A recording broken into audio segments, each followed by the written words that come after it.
Okay,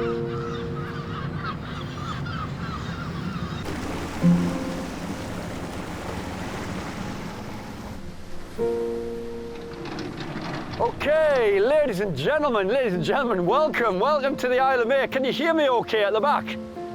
Aye, but can you understand us? I'm a Geordie, so you know, I don't come with subtitles. Anyway, welcome to the island. My name's David, I'm the reserve manager. I work for Nature Scott and I live and work on here from mid-March through till mid-November, so I'm going to see it all.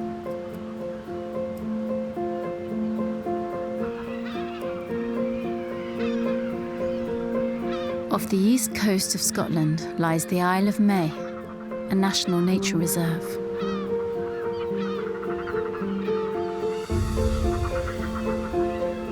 Each spring, the island comes alive as a multitude of species return to breed. Shags, puffins, guillemots, razorbills and fulmars find sanctuary here during the nesting season.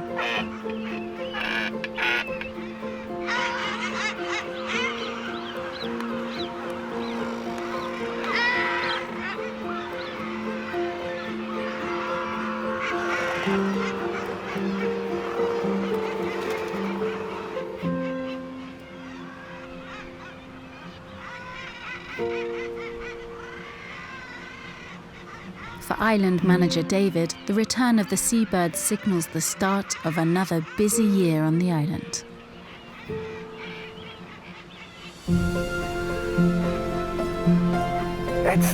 Life's so bizarre, isn't it? It's a sort of, I live on an island. That's what I do, you know. And I sacrifice quite a bit when you think, you know, I can't just go to a pub or I can't go to a cinema. But of course, I've got this as my back garden. I mean, you know, I've got puffins galore. I've got migrant seabirds coming in. You know, it's my passion really. That's what I'm all about, and I absolutely love it.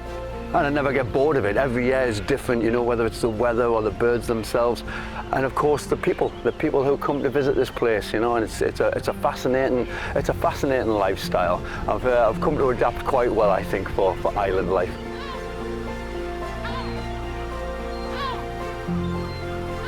Like David, kittiwakes also call the island their home.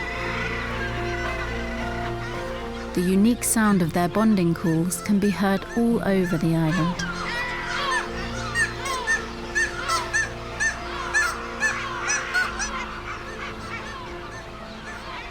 So last year, bird flu hit the island, and it came down the east coast in sort of May, and we just braced ourselves, and it arrived on the Isle of May in early June. And in total, it was found, well, we confirmed it in 7 species. Kittiwakes were the worst affected. There was about 500 dead kittiwakes as a result.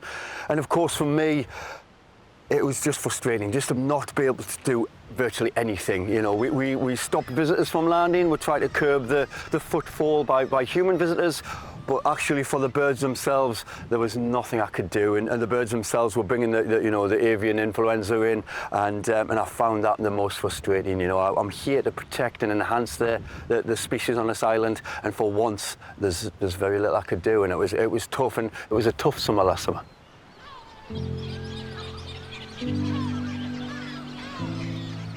On the way back, we'll ask you to stick your feet through some disinfectant mats. We presume we've got bird flu. We had bird flu last year. We presume it's back on the island this year.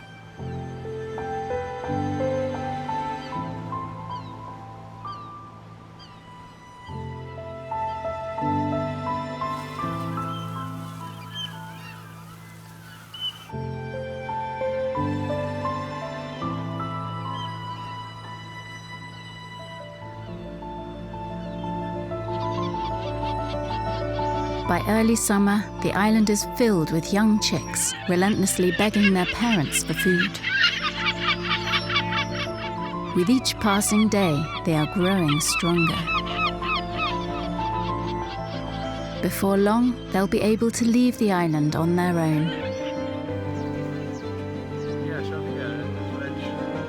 Every day, David and his team monitor the seabirds, making notes of anything out of the ordinary.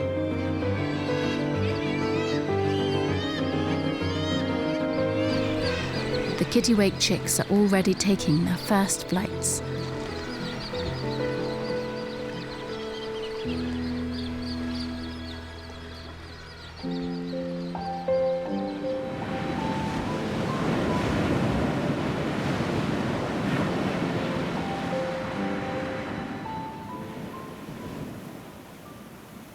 However, this year, something is not quite right.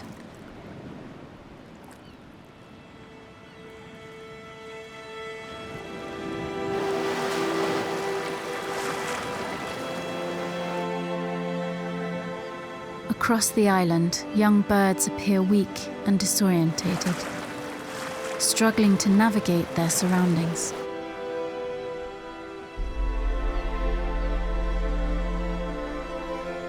Against all hopes, avian flu has struck again.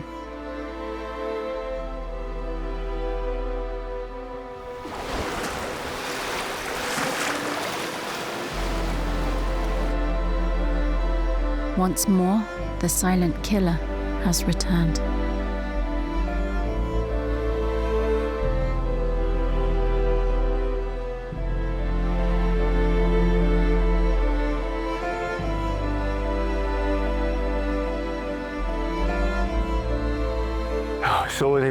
So avian flu it's awful. It's been killing seabirds up and down the east coast of the United Kingdom and of course on the Isle of May as well. First identified in 1996, the now dominant H5N1 avian flu strain has wreaked havoc on bird colonies worldwide. The worst affected is the kittiwakes. On the 4th of July, we found our first case, and since then, just in a matter of 3 weeks, we've found almost 500 dead in just one small area.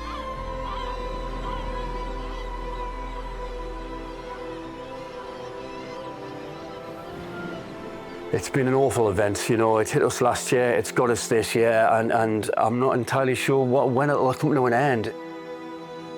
So far, avian flu has claimed millions of lives of both wild and domestic birds.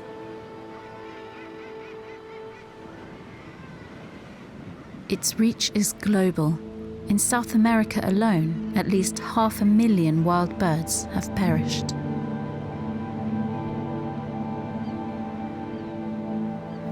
As cases have shown, the virus can also infect mammals. To limit any potential transmission between birds and humans, David and his colleague need to wear protective suits. By removing as many infected birds as possible, they aim to slow the spread of the virus.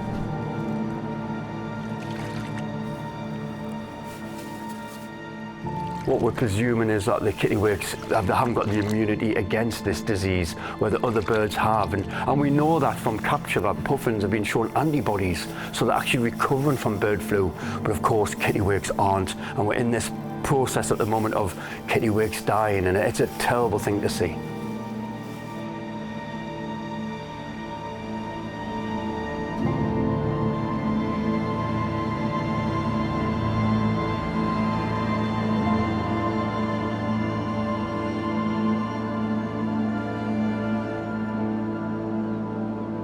The virus spreads rapidly through contact with droppings, saliva, and blood.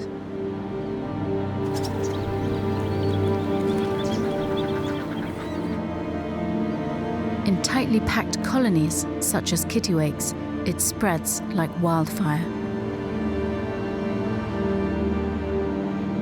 You know, my job is fantastic. I mean, I love my job and I've got a lot of passion for it, but it also has some hard moments as well. And, you know, the other night, you know, collecting those kittiwakes, just literally seeing them, you know, just dying in front of you. I was standing beside one while it died, while I was collecting, you know, its colleagues almost. And it is hard. I mean, you know, I had a tough night that night. I came in and you sort of think, and I think with it as well is you just feel so helpless.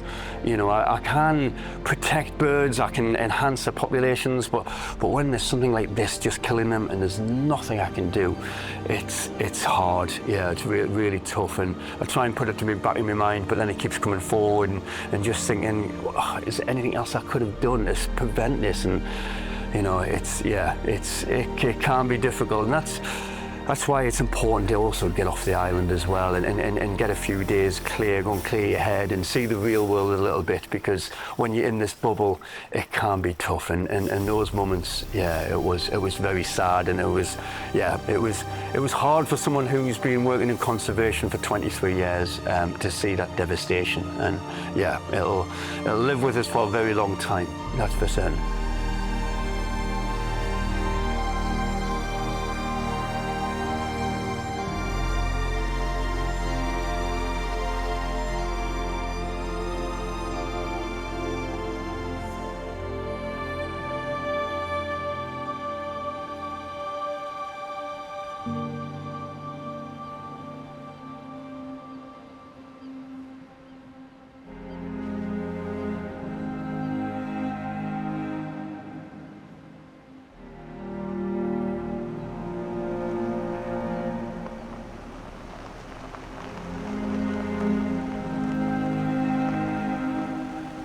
So there's not a great deal we can do for these birds. You know, we see them dying and we feel so helpless. And of course, when they do die, we feel we'll have to remove them from the site, because if we pick them up and collect, it stops hopefully future transmission to other birds.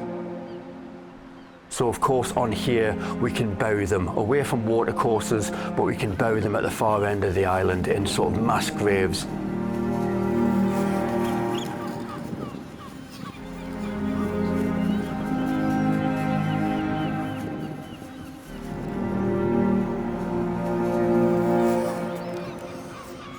It's an awful job. It's not one which is nice to do, and it's really sad to see these fantastic birds just dying in huge numbers.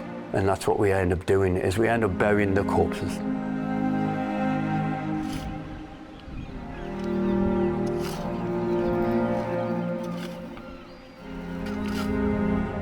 The deadly H5N1 avian flu strain remains a global concern, and not just for birds. Though rare, bird-to-human transmissions have been documented, a reminder that this virus could pose a greater risk to humans in the future. Continued research and close monitoring are crucial, both for protecting wildlife and understanding the virus's broader impacts.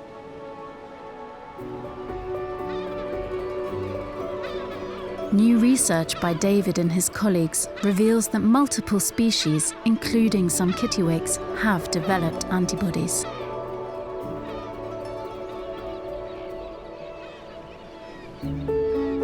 So we have some big impacts on these seabirds, and things have to change, otherwise we're going to start losing them. The disease continues to circle the British Isles, carried by migratory wild birds from island to island. So far, a solution is not in sight. So the key is to protect what we've got, but enhance it as well. You know, get these bird populations back in the right direction.